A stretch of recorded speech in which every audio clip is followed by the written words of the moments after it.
Welcome to today's session on programming and specifically looking at beginner programs. Now, programming is one of the most controversial areas in the fitness industry, and no matter who you talk to in the fitness industry, every single trainer is going to have a different opinion and a different approach to writing programs.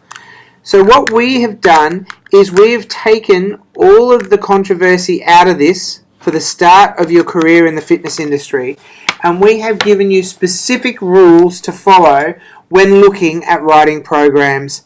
When writing a program for someone going to the gym, it's important we follow these 11 rules. To start off with, we want to have a balanced program. That means with the number of exercises that work the chest is equivalent to the number of exercises that work the back. We have an agonist-antagonist balance. So if I have 2 bicep exercises, I have 2 tricep exercises. If I have a hamstring exercise, I have a quad exercise. The second rule is we always work our largest muscle groups first. This is because the largest muscle groups will use the most energy and are usually the more complex exercises. So we want to do those while we're fresh. So what that would mean is we would do a squat before we would do a leg curl. We would do a bench press before we would do a push-up. Our third rule is we are always going to focus on technique and not compensate poor technique for weight or any other type of increase of intensity. When looking at developing gym programs, technique is paramount because what we are going to do is we're going to teach the client how to do it, then we're going to leave them on their own to do it. So we need to ensure that they're doing it correctly and that the program is designed so the person can do it correctly. We also want to develop a full range of movement through the muscles. This comes back to our sliding filament theory. You will recall that muscles are at their strongest mid-contraction and they're at their weakest at either end of the contraction. So in developing a good strong range of movement and a good strong body for a person to function with during life, we need to have the person doing full range of movement in every exercise they do. You'll see this drop off, you'll see this affected a lot of the time in an exercise like a tricep push down, where the range of movement from the tricep starts at the shoulder and moves then all the way down until the arm's extended straight. A lot of people will only do a tricep push down where they start at 90 degrees and then push down rather than bringing their hand all the way up to their shoulder. So what we want to focus on in all gym programs is a full range of movement. One of the big areas that the fitness industry talks about today is developing functional exercises. The reason a lot of people go to the gym is to actually be able to be healthier, fit and stronger in everyday life. Being able to walk up and down the stairs, being able to function in life a lot easier. Therefore, we want to make exercises as functional as possible. That means we're going to relate these activities to everyday life. For example, a squat is basically sitting down and standing up. So we want to focus on what they do in everyday life in developing these programs and then try and relate their exercise program to their everyday activities. In teaching a person a gym program, we want to make sure we only have 2 or 3 teaching points. We need to keep it simple. When someone goes to the gym and they get a program for the first time, not only do they need to remember how to do the exercises, what exercises to do, the teaching points for each exercise. They also need to remember how to use the treadmill, how to use the bike, where the equipment is, how many sets to do, how many reps to do. There are so many things to remember.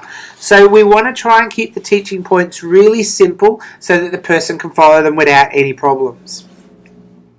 We also need to be reviewing the person's program every 6 to 8 weeks. Now, some gyms will review programs every 12 weeks. We recommend you do this a little bit shorter period of time.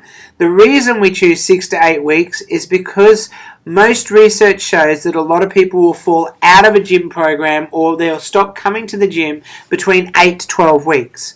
So if we're reviewing a client's program at the 6 to 8 week mark, we can also review their motivation and ensure that they keep coming. We need to ensure that the client has adequate time to recover. Now, this will be totally dependent on the person's level of intensity they are working. For a person who is not working hard and has a low level of intensity, they may be able to do their gym program every single day. But as their intensity increases, you may need to give them 24 to 48 hours or even 72 hours to recover in between workouts. This doesn't mean they can't come to the gym and do something else like a cardio program or classes, but it does mean we need to consider what they're doing and make sure that their body has the adequate time to recover from what they've been doing. The only way a person's going to get results in the gym is to actually get the progressive overload to achieve their results. And this means we need to actually overload the person with a range of different variables. These variables were discussed in our last presentation, and they include variables such as weight, stability, rest period in time in between sets, and also the speed at which we're lifting the weight. In beginner programs, usually the only variable we're going to change is weight, and we will discuss how we do this progressive overload as we get into their programs. But we must have progressive overload for the client. We need the person to record their results and monitor their progression. We want to be able to see how they're progressing and what they're doing in their program so that we can get them feedback and we can see why or why not the program is or is not working for them. Finally, we want to actually construct a program that meets the client's goals in what they're wanting to achieve, but also meets their time restrictions. If a person can only come to the gym twice a week, then we need to write them a program that allows them to come twice a week. If we're going to write a program where a person can come 4 times a week, then we need to write them a program where they can become 4 times a week. Now, at the Certificate 3 level and for gym programs, we're not going to be looking at any special needs or rehabilitation programs. That's going to come more into Certificate 4. Okay, so we're going to start off here where we're having a look at our clients. Every single person lives on a continuum where they are either a beginner or an advanced lifter, and they can slide up and down this continuum based on how often they've trained, their history, how long a break they've had since they've trained, the sort of sport they've played, and also the experience they've had in the gym. So a person who's been to the gym for 2 or 3 years and has trained regularly may classify themselves as an advanced person. But if they haven't trained for 3 or 4 years, then they would have lost a lot of the adaptations and a lot of the benefits of training, so hence you may need to consider them an intermediate when developing a program. So what we are going to do during these sessions on programming is we are going to classify people either as beginners, intermediates or advanced, and we are going to give you templated programs for a beginner, intermediate and advanced person. How you classify each person will be totally dependent then on which program you give them. However, if you classify a person as a beginner, you need to give them a beginner template. If you classify them as an intermediate, then you need to give them an intermediate template. So let's have a look at the 3 main things we're going to look at in deciding this continuum for a client. Firstly, I personally like to classify every single person I meet as a beginner until they otherwise prove that they're not. And they prove that they're not a beginner through their ability to show me their technique and their ability to lift the weight correctly. If a person doesn't have the right technique, then you can't give them advanced exercises. You need to take them back to the beginning and you need to show them how to do the exercise correctly. What will tend to happen is people develop what we term dominant behavioural patterns. And a dominant behavioural pattern is what the person will do when they are fatigued or tired. So if a person, when they're doing a push-up, drops their head forwards, rolls their shoulders forward in a push-up, then when they start to struggle in a push-up, their body will go into that dominant pattern or that dominant position to then generate another push-up. What we need to do is we need to generate correct technique in these people so that becomes their dominant movement pattern. So that way when the exercise gets harder and they're starting to struggle in the exercise, we know that their technique is sound and will only get better as they go. The second factor we need to look at when we're deciding where a person sits on this continuum is the amount of experience they've had in a gym. Just because someone's been to a gym for the last 2 or 3 years, or been a gym member for the last 2 or 3 years, doesn't actually mean they've been going. There are thousands and thousands of people in today's society who pay a gym membership not to go. So although they may have been a member of a gym for 4 years, they could actually just be a beginner because they've actually not been going. Or they could have been going to the gym for the last 2 years and just been doing classes and spin classes and aerobics classes or Les Mills classes and never actually done a resistance training program.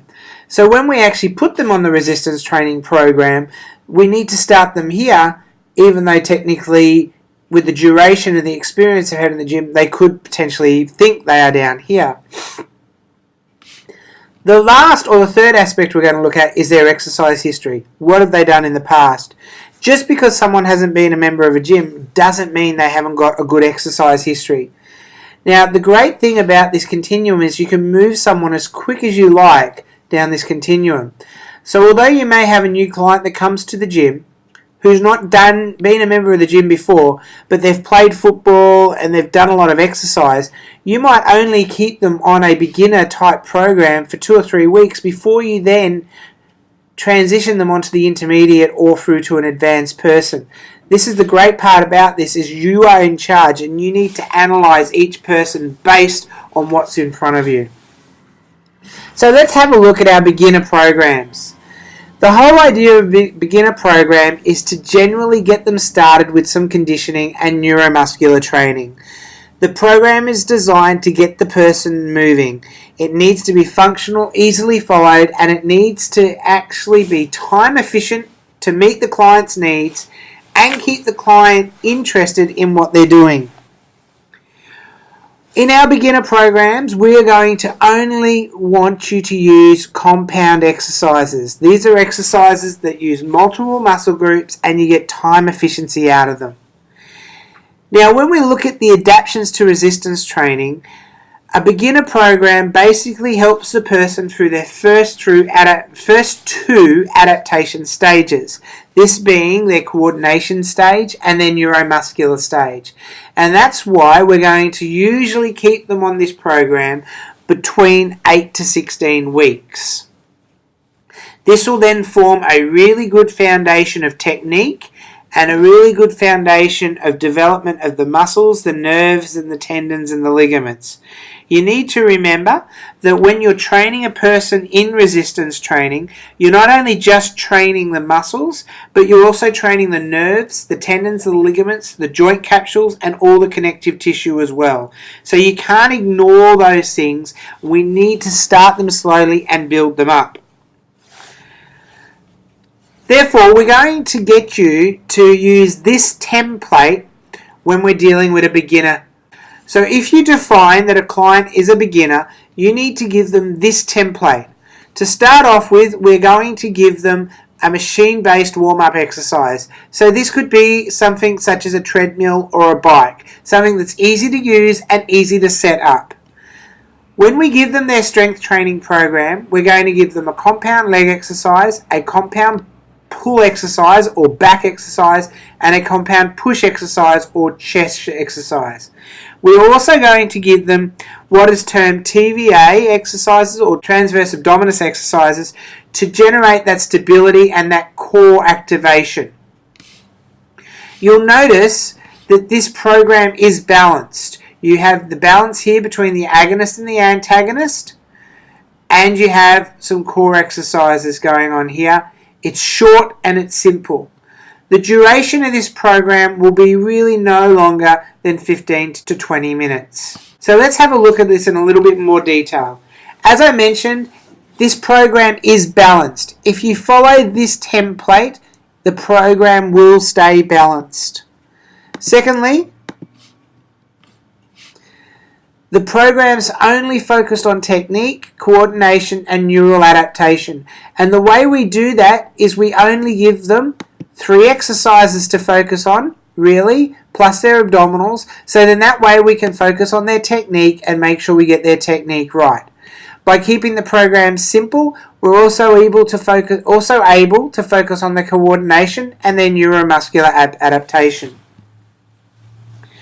When we look at developing this program, we're looking at offering them 1 to 3 sets, 15 to 20 reps, and ideally we'll get the person to do this program really 1 to 2 times a week. Now this will be dependent on how often the client can come to the gym. So if a client can only come to the gym twice a week, then you would only ask them to do this program twice a week. If they come 3 times a week, you may ask them to do their weights program twice a week and then get them to do a class or a cardiovascular program. But most importantly, you need to meet their needs here with their time restrictions. When we look at doing 1 to 3 sets, your first set should be an easy warm-up set that focuses on nothing but technique to get the movement pattern right and to create the neural pathways so that they actually do the exercise correctly. The second and the third set is where we will start getting them to lift a little bit more weight to challenge the muscles. Now, because we're focused on coordination and neural adaptation, we give them a higher rep range of between 15 to 20 reps. The reason we go so high here is because we want the client to do the exercise over and over and over again to lay down these neuromuscular pathways and to get the technique right so that when we move them on to their next program, they actually have a good, solid movement pattern in their brain set down. Remember, the whole function of the beginner template is just to get the clients moving. We also want the client to focus on developing a gradual progressive overload. The way we do this is we utilize our rep range. We want the client to be able to pick a weight that they can definitely lift 15 times, but they would be struggling when they're starting to get to 20. On a scale of 1 to 10, we really want our beginners working at an intensity between 5 to 7. So when we're asking them how hard they're working, we want to select a weight that will create that level of intensity of around about between 5 to 7 so that they can lift the weight between 15 to 20 times. Once they can lift the weight 20 times quite easily, it's time to increase the weight. So this is a real easy guide for your clients to follow because they should be able to definitely lift 15, but once they can lift 20, they need to increase the weight. Now the second part of a beginner program is to look at their cardiovascular training. If a beginner client walks in and they want to lose weight, then you need to give them both cardiovascular training as well as resistance training. Now most of your clients here may be. The second aspect of a beginner program is to look at their cardiovascular training. If a client is wanting to improve their fitness or get healthy or lose weight, you need to have both a strength component and a cardiovascular component. So we want the client to be able to do continuous training and should be able. Fucking hell.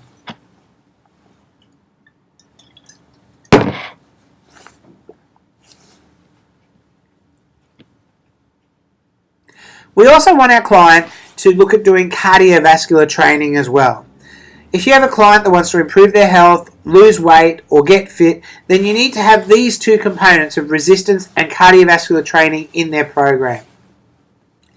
Their cardiovascular training should be continuous. We ideally want them to work at a steady state between 15 to 20 minutes or 15 to 30 minutes, depending on their level of fitness. Some people are going to be able to work a little bit harder because they have a higher level of fitness.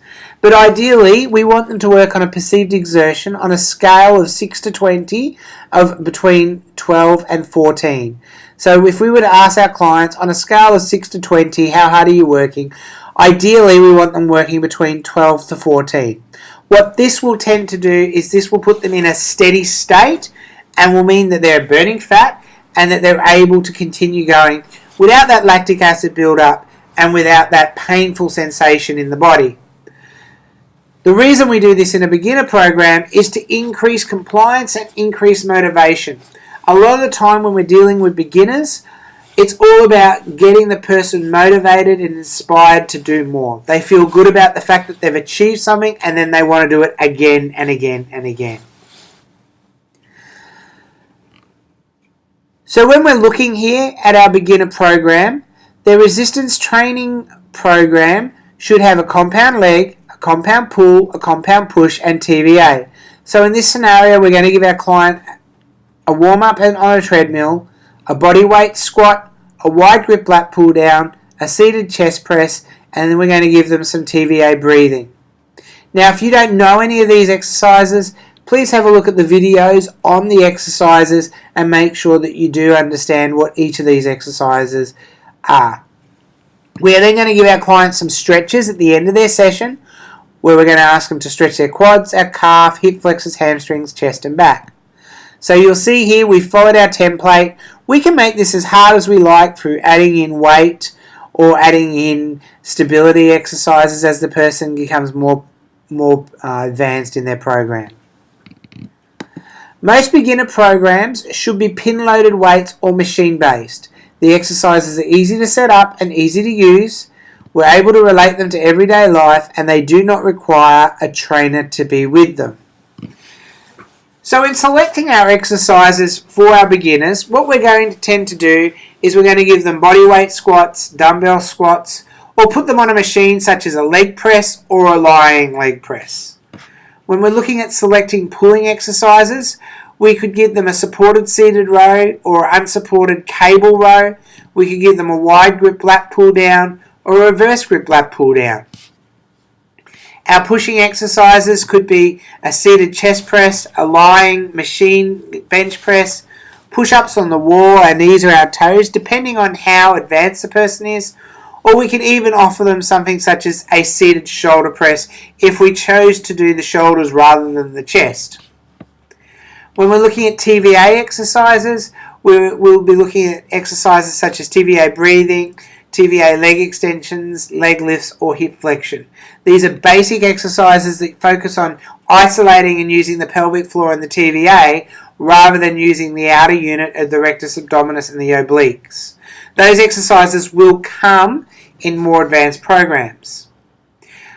When we're giving our clients our cardiovascular exercises, we want to keep it simple, so potentially treadmill, bike, cross trainer. There's not much setup taken into consideration on a treadmill and on a cross trainer. We've got to get the seat the right height on the bike, but these are relatively easy for someone to do.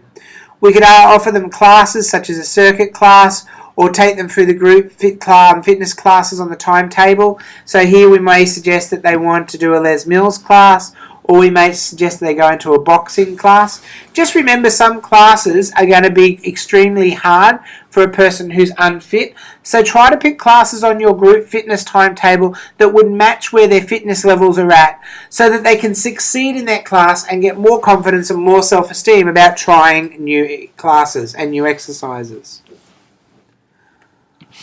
Okay, so here we have an example of a beginner program.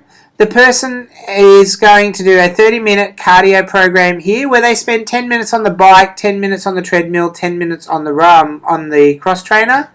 Or they could do a 45-minute program where they do 15. Or they could do an hour's program where we break it down. You'll notice here, by breaking these down, we allow the person to have small little bite-sized chunks that they can achieve, so then they can actually then step themselves up. So when someone starts in the gym, they may be extremely unfit and only be able to handle 10 minutes on the bike or 10 minutes on a cross trainer. As they get fitter, then they can step that up to 15 minutes or even to 20 minutes. We also may suggest a class, or even don't forget to offer those sorts of lifestyle type programs where you can take the kids for a bike ride or go for a walk with the family on the weekend. So you actually start to integrate exercise into their family lifestyle, not just into what they do at the gym. So the most important part of writing any beginner program is making sure that we meet our clients' goals in what they want to achieve. So if it's weight loss, or if it is improving fitness, that we're actually doing that. Secondly, that we meet their needs in their time restrictions, in that if the person can only come twice a week, we do not write a program that requires them to come 5 times a week. We need to meet their abilities. If the person has no experience, we need to keep it simple and meet them where they're at. And finally, we need to look at their overall lifestyle and actually set them up so that their lifestyle doesn't become a restriction in achieving their goals. The program needs to fit their lifestyle, not actually fight against it. Otherwise, they will just stop coming. Once again, we need to look at the person's experience. Do they have injuries? If they have injuries, maybe we may not be able to write them a program at all. You may need to refer them on to an allied health professional or to a personal trainer to actually work with. And you also need to consider postural imbalances. The person may have postural imbalances which we need to deal with. So again, we may need to refer our clients out to an allied health professional to deal with these before we write them a program.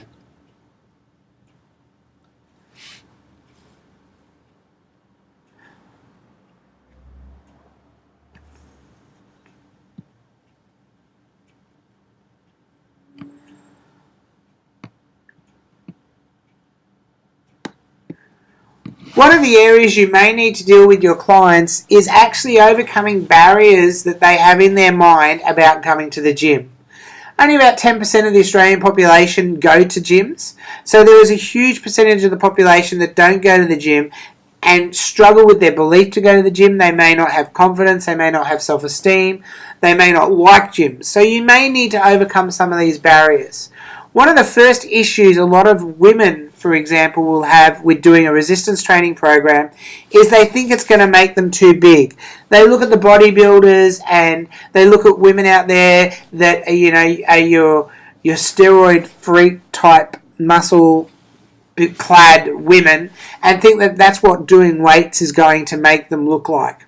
You need to overcome that, and you need to educate them that, a lot of these bodybuilders, take a lot of supplements or drugs to make them look that way, and just doing a resistance training program once or twice a week isn't going to make them huge, but it's certainly going to make them stronger, it's going to make them fitter, and it's going to help them burn fat.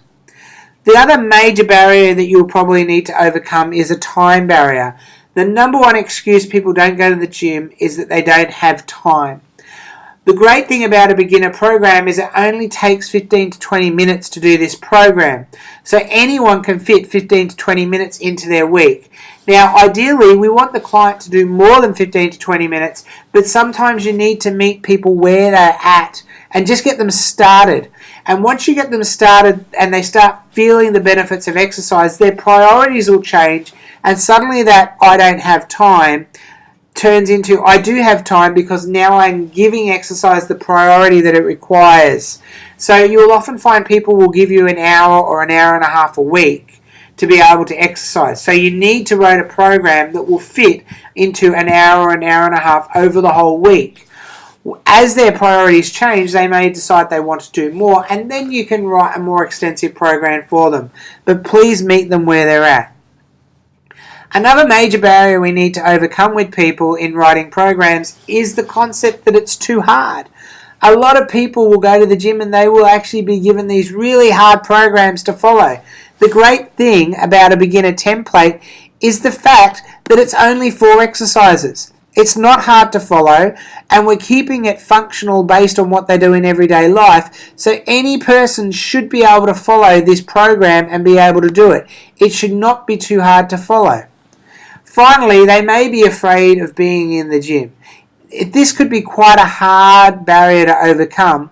So what you can do with people like this is you can arrange to do a couple of sessions with them, organise for them to come in when the gym's quiet, or organise for them to meet one of the personal trainers, and a personal trainer can take them through their workout so that you can make them feel comfortable.